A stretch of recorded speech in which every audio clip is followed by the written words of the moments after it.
Ça n'a pas rendu plus difficile mon boulot, mais les gens m'ont perçu d'une manière différente. Alors que moi je suis le même, j'ai pas changé, enfin j'espère ne pas avoir changé en tout cas. Mais effectivement, les 2 premières années, on m'appelait grand frère, alors que les gens connaissaient mon prénom. Donc les gens de l'extérieur, ouais grand frère, ça va grand frère, wesh grand frère. Donc wesh, ok super, y a pas de souci, ce terme-là je le connais bien, ayant grandi dans un quartier. Et ensuite il y a eu mon prénom, et là j'avais plus ma vraie identité qui apparaissait aux yeux du public. Et là c'était appréciable parce qu'on m'appelait par mon prénom dans la rue et plus par justement ce diminutif de grand frère. Donc c'était vraiment Pascal. Et sur ce qui a changé, j'espère en tout cas que ma personnalité n'a pas changé. J'espère surtout que les gens se disent pas ouais ce mec là c'est un acteur, c'est un bidon, etc. Voilà, j'essaye d'être le plus vrai possible, mais c'est compliqué de le démontrer à travers une émission, c'est compliqué.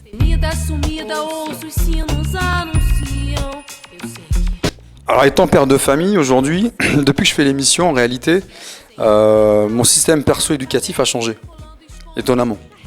Donc, j'avais ma manière d'éduquer mes enfants, de les élever. Moi je les élève dans le respect, dans les règles, donc c'est bonjour, merci, au revoir, ça c'est le minimum. À la maison il n'y a pas de wesh wesh, il n'y a pas de langage, voilà, ça c'est au collège, parce qu'ils sont au collège aujourd'hui, ils ont 11 et 12 ans.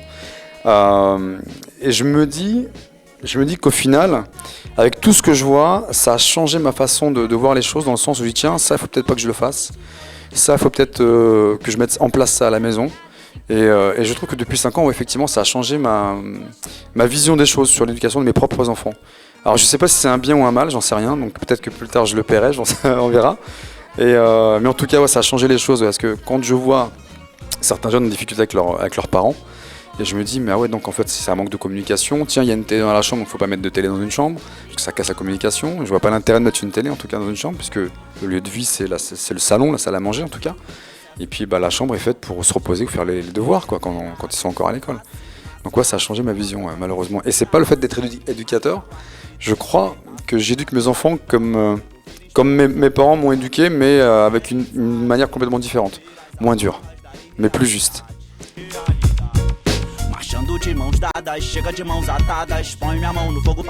Alors le sport, moi, m'a permis de me cadrer.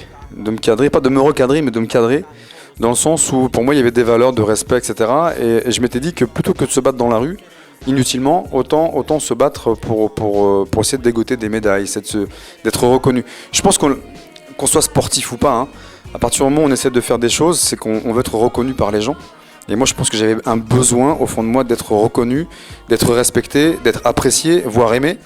Je dis pas que mes parents m'ont pas aimé, mais ils me l'ont jamais dit. Donc quelque part, je pense que j'avais aussi ça à l'intérieur, j'avais besoin d'exister quoi. Donc je l'ai fait à travers le sport, ce qui m'a permis de canaliser plein d'énergie effectivement négative que j'ai transformé en quelque chose de positif. Et ensuite, j'ai passé tous mes diplômes, des brevets d'État, plus les titres que j'ai eu après à l'époque. Donc voilà, 8 ans de compétition, presque 20 ans de pratique. Voilà, ça a donné ce que je suis aujourd'hui.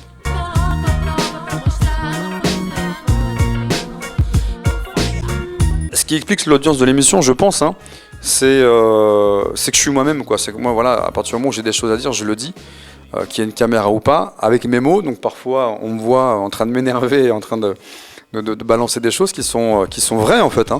Et ces parents-là, en fait, qui se retrouvent dans cette situation, n'ont pas osé faire ce que moi je fais avec les ados.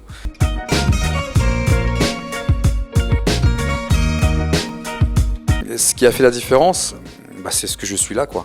C'est-à-dire que je suis venu habillé comme voilà, je suis venu dans ma sape classique. J'étais pas en costard comme certains sur place, ou que j'ai un peu charrié d'ailleurs, on s'est bien amusé. Ouais, je le dis bien dans le bouquin. Non, je suis venu avec mon naturel, avec mon franc-parler, et puis en fait le casting a duré 3 mois.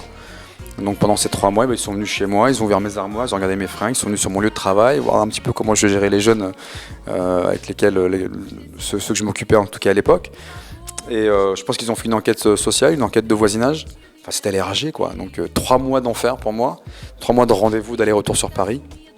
Et puis à l'issue de 3 mois, voilà, on attend le résultat, quoi. C'est comme une préparation d'examen. On s'est dit bon, est-ce que je vais être reçu? Donc, et puis après, c'est un petit peu la panique parce qu'on se dit alors c'est moi, c'est pas moi, c'est l'autre. Parce qu'à la fin, on est tous éliminés les uns après les autres.